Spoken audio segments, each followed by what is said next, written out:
देह गेह कलत्रादि चिंताय भीरा जागी छे हृदय मम बुद्धि करिहत दुर्लभ मानव जन्म लभिया संसारे कृष्ण न भजिन दुख कहिबो कहाँ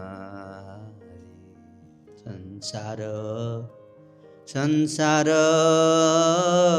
करे मिछे गेलो का लाभ न होइलो किछु घटिलो जंजाल।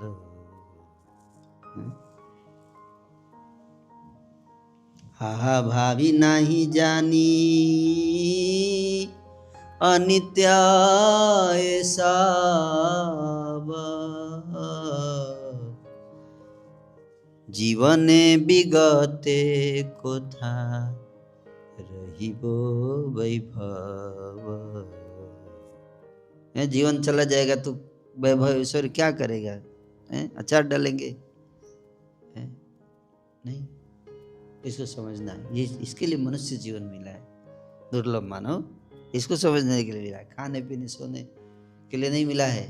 ये संसार में सेटल होने के लिए नहीं बना है। संसार में आके संसार में नहीं आना है दोबारा, इसके लिए संसार में आए हैं ताकि दोबारा संसार में आना ना पड़े।